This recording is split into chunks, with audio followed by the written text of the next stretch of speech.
नमस्कार दोस्तों और लिटरेचर लवर्स में आप सभी का बहुत बहुत स्वागत। मैं हूं एकेएस राजवीर। दोस्तों देखिए, वैसे आप सभी लोगों ने एक बहुत लंबे समय से एक सपना संजो रखा है जब से ये लास्ट वैकेंसी हमारी क्लियर हुई 2021 वाली। और अब ये सही समय है कि जब 2022 की तैयारी चल रही है, शायद महाराज जी हमारे रेडी हैं कि वैकेंसी आए और कुछ विद्यार्थियों का कल्याण हो। वैसे एक अच्छी नौकरी लेना सबका सपना होता है, एक अच्छी जॉब, एक अच्छा प्रोफेशन सबका सपना होता है और कौन नहीं चाहता कि एक सम्मानित जीवन जिए। इसी कड़ी में, क्योंकि हम डेली आप सभी लोग समाचार पत्रों को पढ़ते हैं, हम भी समाचार पत्रों को पढ़ते हैं। समाचार पत्रों के माध्यम से और कुछ छोटे नोटिफिकेशंस के माध्यम से ये बात सामने आई है कि जो टीजीटी और पीजीटी की जो वैकेंसी है यानी भर्ती है, वो जल्दी ही शुरू की जाएगी। पहले तो सबसे पहले दोस्तों इसके लिए अधियाचन लिए गए। ये आप जो अपनी स्क्रीन में इस समय देख रहे हैं, ये 6/4/2022 का एक ऑफिशियल नोटिफिकेशन है जिसमें आप अधियाचन देख सकते हैं कि अधियाचन की मांग की गई। और इसके बाद अब मैं आपको बता दूं कि जो है आगे की जो तैयारी चल रही है, ऑनलाइन कुछ सत्यापन हो रहा है, सारे पदों की जानकारी ली जा रही है, तो वो काफ़ी सारी प्रक्रियाएं पूरी हो चुकी हैं। उम्मीद की जा रही है कि शिक्षकों के लिए यानी टीजीटी और पीजीटी दोनों को मिलाकर के 7,268 पद आने की संभावना है। ये मुझे ऐसा लगता है कभी कभार कि ये थोड़ा अलग भी हो सकता है, क्योंकि कभी 7,000 शिक्षक किसी न्यूज़पेपर में लिखे जाते हैं तो कभी किसी में 7,268। तो हम मान लेते हैं चलिए कि 7,268 ही है। अब रही बात, क्योंकि आपका विषय अब आपके विषय पर डिपेंड करता है कि आप हिंदी के हैं, इंग्लिश के हैं, संस्कृत के हैं, किस भाषा के हैं या किस विषय से हैं, ये अलग बात हो जाती है कि आपके पर्टिकुलर सब्जेक्ट में क्या वैकेंसीज होंगी। लेकिन लगभग 4,500 टीजीटी की आने की संभावना है और 850 पीजीटी के लिए, और साथ में 465 प्रधानाचार्यों के लिए और 1,453 जो प्रधानाचार्य, कुल मिलाकर के जो 2019 में कुछ और भी अधियाचन प्राप्त हुए थे, क्योंकि प्रधानाचार्यों की भर्ती काफ़ी दिनों से रुकी हुई थी। अब रही बात कि ये वैकेंसी कब, मतलब नोटिफिकेशन ये आपको देखने को मिल सकता है, लेकिन मैं आपको बताऊं कि मुझे कोई ऐसी ऑफिशियली जानकारी नहीं कि मतलब 100% जो किसी ने मुझे चुरा करके दी होगी, इसका मैं दावा नहीं करता। लेकिन मैं ये ज़रूर कह सकता हूं कि अगले महीनों में, यानी हो सकता है कि मई मंथ में या जून मंथ में आपको वैकेंसी देखने को मिल जाए। यानी कि ये जो भर्ती है, ये भर्ती आपको अगले कुछ महीनों में देखने को मिल सकती है। और ऐसी उम्मीद की जा रही है कि जो गवर्नमेंट है, तो गवर्नमेंट इस पर अपनी पूरी कोशिश कर रही है कि जल्दी से जल्दी जो शिक्षकों की कमियां हैं, यानी कि हमारे विद्यालयों में, तो उन विद्यालयों में शिक्षक की जो कमियां हैं, उन कमियों को दूर किया जाए। इसी की ये पहल है और उम्मीद करता हूं कि आप जो अपनी तैयारी कर रहे हैं, अब रही बात कि मतलब क्या ये 100% सच होगा, एग्ज़ाम कब हो जाएगा। देखिए, मान लीजिए कि अगर वैकेंसी आपकी मई या जून के मंथ में आती है तो एग्ज़ाम होने में ये 4 से 5 महीने का टाइम लग सकता है। नोटिफिकेशन आने के 4 से 5 महीने तक का समय लिया जा सकता है। इसलिए ये समय लिया जा सकता है क्योंकि आप भी इस बात से परिचित हैं कि सबसे पहले 1 महीने तक आपकी आवेदन प्रक्रिया चलेगी। 1 महीने की आवेदन प्रक्रिया के बाद आपके लिए अगला जो स्टेप है, तो अगले स्टेप में जैसे कि करेक्शन, फिर एडमिट कार्ड आएँगे, फिर इसके बाद एग्ज़ाम एंड ऑल को बहुत सारी चीज़ें उनको देखना, तो थोड़ा टाइम लगेगा। 4 से 6 मंथ मैं कह सकता हूँ कि इतना टाइम लगेगा। मैं ये सारा कैलकुलेशन इसलिए कर रहा हूँ कि आप अपनी तैयारी को कैसे करेंगे, क्या आपके लिए सही तरीका होना चाहिए। तो देखिए, सबसे पहले जो आपके पास समय है, उस समय में आप सबसे पहले अपने सिलेबस को देख डालें कि टीजीटी का सिलेबस क्या है, पीजीटी का सिलेबस क्या है। इसके लिए मैं आपको बता दूं कि आप जो पुराना जो ऑफिशियल नोटिफिकेशन आया था, उस नोटिफिकेशन में जैसे योग्यता से संबंधित चीज़ें हैं वो पढ़ सकते हैं, age relaxation and all. By the way, TGT PGT में एज बाउंडेशन जो है नहीं है। तो ये सारी चीज़ें आप मतलब पिछले उससे देख सकते हैं। नहीं देखना चाहते तो आप आगे का इंतज़ार कर सकते हैं। लेकिन तैयारी जो है आपकी अपने सिलेबस के अकॉर्डिंग स्ट्रिक्टली चालू हो जानी चाहिए।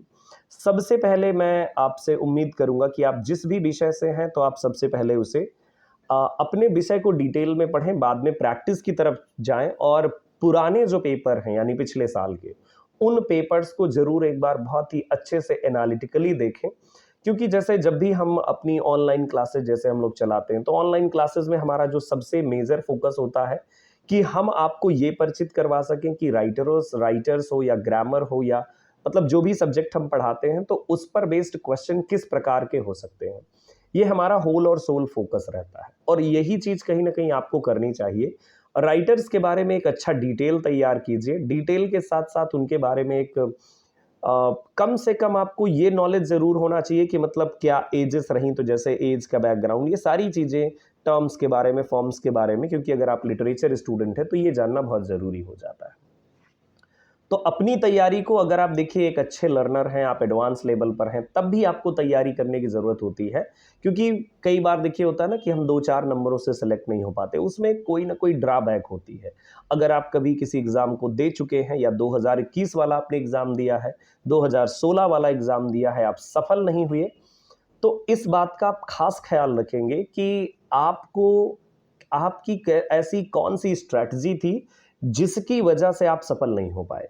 और अंतिम बात और बड़ी महत्वपूर्ण बात मैं कहूँगा, वैसे आप ये सब पढ़ लेंगे, मुझे इसके बारे में ज़्यादा बताने की ज़रूरत नहीं, लेकिन अंतिम बात मैं आपसे कहना चाहूँगा।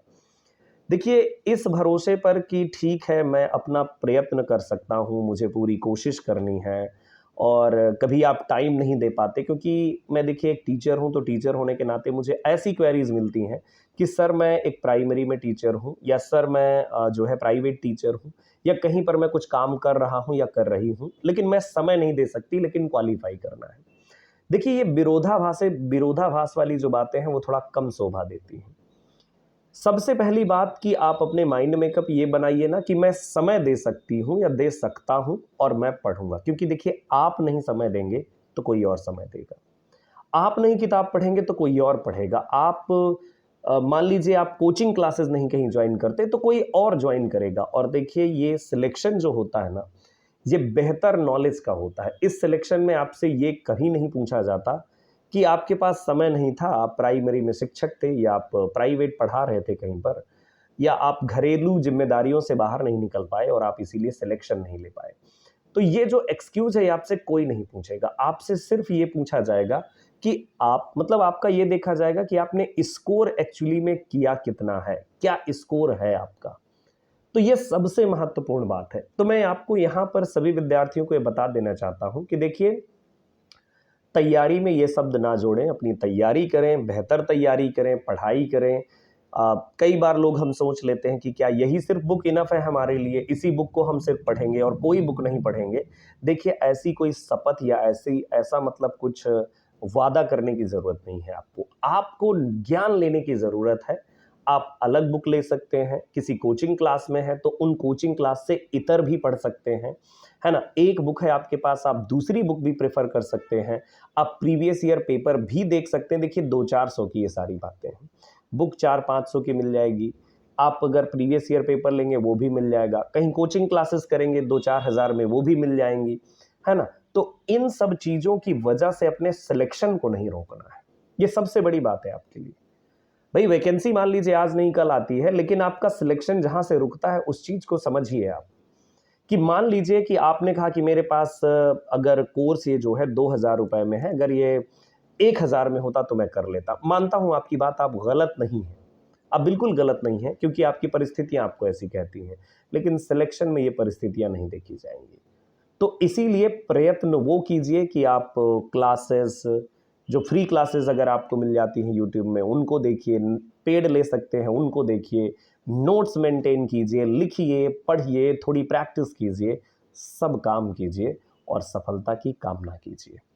लेक्चर लग रहा है थोड़ा ज़्यादा बड़ा हो गया, इसीलिए विराम दूंगा मैं, और इस उम्मीद के साथ कि वैकेंसी आने की पूर्ण संभावना है। हम सभी लोग अपने प्रयास में लगेंगे, और वैसे मेरा तो प्रयास हमेशा से रहता है कि मैं जो भी जैसे पढ़ाता हूँ तो अपने बच्चों को बढ़िया से डिटेल में पढ़ाऊँ, अच्छा नॉलेज दे सकूँ। कुछ प्रतिबद्धताएं होती हैं कि हमेशा मैं मतलब यूट्यूब में कंटिन्यूअसली क्लासेस नहीं ले पाता, तो उसके पीछे कुछ प्रतिबद्धताएं हैं मेरी अपनी, और कुछ जिम्मेदारियां हैं, तो उनकी वजह से नहीं ले पाता। बाकी आप सभी लोग मेरे साथ ट्यून रहें, कोशिश करूंगा मैं अच्छी कि आप भी अपनी सफलता के लिए आगे बढ़ पाएँ। Thank you so much, bye guys and take care. और अगर आप और भी इन्फॉर्मेशन जैसे चाहते हैं हमसे, टेलीग्राम पर हमारे आप जुड़ सकते हैं। जैसे हमारा ग्रामर वाला जो टेलीग्राम हैंडल है वो ग्रामर लवर्स है, लिटरेचर वाला है इंग्लिश विद AKS राजवीर, और अगर आप जीएस पढ़ते हैं तो जीएस के लिए है @राजन महाजन। तो बस दोस्तों ऐसे ही जुड़े रहें और बहुत कुछ सीखते रहें। सीखना और सिखाना है और आगे बढ़ना है। नमस्कार दोस्तों, सभी लोग अपना ख्याल रखिएगा। मिलेंगे अगले वीडियोज़ में, तब तक के लिए नमस्कार।